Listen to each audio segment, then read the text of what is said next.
Bueno, yo creo que afortunadamente, después de la movilización de ayer, pues las cosas han cambiado tremendamente, ¿no? El día de ayer la huelga feminista pues pasará a la historia como un icono a partir del cual pues las cosas no se verán ya de la misma forma. En esa movilización confluyen las reivindicaciones laborales con otro tipo de cuestiones y, además, aprovechando también la ola de movilización relacionada con las pensiones, ¿no? Las mujeres, que además padecen esa grieta en las pensiones, pues han contribuido especialmente a poner sobre la mesa esta cuestión, de tal manera que aquellos que tomaban de soslayo lo que sucedía y que amenazaban con huelgas a la japonesa parece que van de camino a encontrarse con manifestaciones a la japonesa, como sigan menosprobando la credibilidad de quienes convocan las protestas.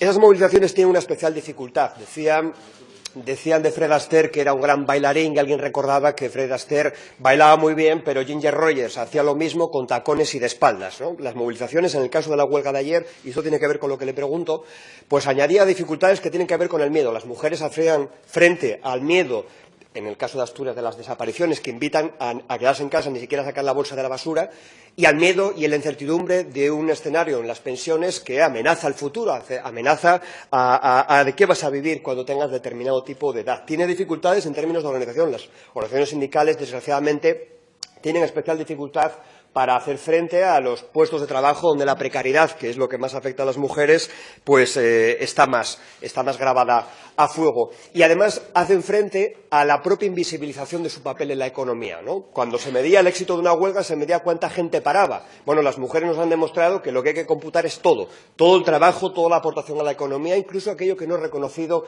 siquiera por el mercado. Yo creo que esta reflexión que pone sobre la mesa el esfuerzo que han hecho las mujeres para hacer frente a esta situación no puede ser respondida con que les digamos, levantando los hombros, que o bien no se puede hacer nada porque esto es competencia estatal, o que lo único que se puede hacer es defender el actual sistema de pensiones frente a los embates del Partido Popular. Yo creo que el esfuerzo que han hecho las mujeres tiene que ser, desde todos los gobiernos, respaldado de otra forma. A lo primero, la competencia estatal. Bueno, pues ahí precisamente las mujeres se movilizan porque hay un inmovilismo en el ámbito estatal. Tenemos un Partido Popular muy incómodo que sabe que este terreno pues no le es en absoluto favorable y que encima está mirando por el retrovisor lo que hace Ciudadanos. Y por tanto, los errores que han cometido, las declaraciones de Celia Villalobos, de Fátima Báñez, lo que han hecho es enfurecer aún más y contribuir a la movilización. Y por parte de Ciudadanos tampoco parece que sea un escenario que les venga muy bien, porque han corrido a hablar a recalentar sus propuestas de empleo que conducen simplemente no al empleo único, sino al despido único. Ambos dos, pues parece que no van a contribuir a que la situación a nivel estatal se mueva. En relación a lo que es a la segunda de las cuestiones, es decir, ¿es que basta con defender el sistema de pensiones actual frente a los embates privatizadores, frente a la responsabilidad individual, que es lo que llevan en el ADN Ciudadanos? Pues no, porque el sistema actual ya es fallido para las mujeres, para la mitad de la población. Por tanto, no nos podemos conformar con defender lo que hay. En Asturias se está invirtiendo la imagen en la que las personas jubiladas se miraban cómo se trabajaba en la zanja, ahora es al revés. Ahora mandamos a las personas mayores a acabar a la zanja y son los jóvenes en paro los que se tienen que quedar mirando a la valla. Esta es la imagen que hay que combatir con medidas concretas que sí están dentro de nuestras manos. Estamos hablando de que en Asturias 4 de cada 10 pensiones ni siquiera llegan al SMI, el 42%. Pero es que cuando miramos en términos de género, ese porcentaje asciende a que el 60% de las mujeres no llegan siquiera al SMI. Cuando hablamos de cuál es la grieta de las pensiones, porque hablar de brecha salarial es el 38% según Gesta, pero es que en el caso de las pensiones es el 50%. La pensión media bruta de los varones es el doble, 1.540 euros. Eso al final de un año son más de 10.000 euros que las mujeres con pensión pues no van a percibir. ¿Cómo llegamos a esta situación? Pues de sobra conocido. Políticas de ajuste en 2011-2013, ya fuese el gobierno de Rodríguez Zapatero o de Mariano Rajoy, congelación primero, después una escasa valorización de las pensiones, estamos hablando de prolongar la edad de jubilación, todo esto nos lo sabemos y el problema es que aquello que se presentaba como medida excepcional se va a seguir prolongando.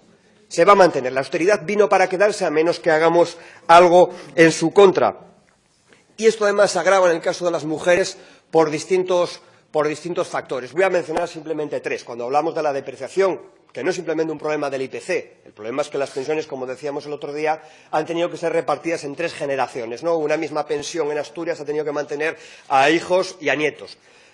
En el caso de las mujeres, además de que pagan por los mismos productos más dinero, hacen el 80% de las compras y, sin embargo, además de soportar la discriminación en la publicidad, tienen que pagar hasta un 24% más la tasa rosa por exactamente los mismos productos, que además las culpabilizan precisamente de la publicidad, y eso es lo que explica, según las empresas, el que sea más caro.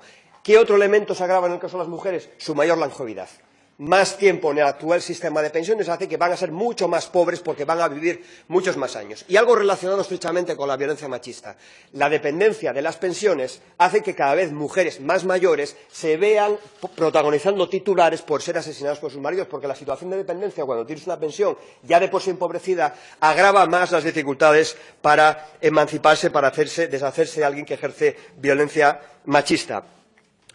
Por tanto, tenemos malas pensiones resultantes de empleos donde se da la segregación horizontal, donde se dan todas estas dificultades y, además, una visión de la economía que invisibiliza su papel. Usted se acordará, como yo, de las huelgas y del encierro de los trabajadores de Duro Felguera, ¿no?, en el año 96. Todos recordamos a las mujeres del coro Duro Felguera que, además de animar y sostener emocionalmente la movilización, daban la maturranga a los responsables políticos de la época. 20 años después, la pregunta es ¿qué pensiones tienen ellos y qué pensiones tienen ellas? Las mujeres no están peor simplemente porque no se hayan movilizado, porque no hayan estado en defensa de convenios colectivos como los que disfrutan los sectores fuertemente masculinizados. La respuesta conservadora está clara. Cuando hablemos de violencia, de la situación de las mujeres, lo van a llevar al terreno punitivo. Cuando hablemos de juicios como el de la Manada, lo van a llevar a hablar de prisión permanente revisable, así no tenga efecto inmediato. Está claro lo que nos proponen quienes han recortado en más de 10 millones de euros las políticas de protección de las mujeres. Desde que llegó Mariano Rajoy, los que proponen esa prisión permanente revisable y mano dura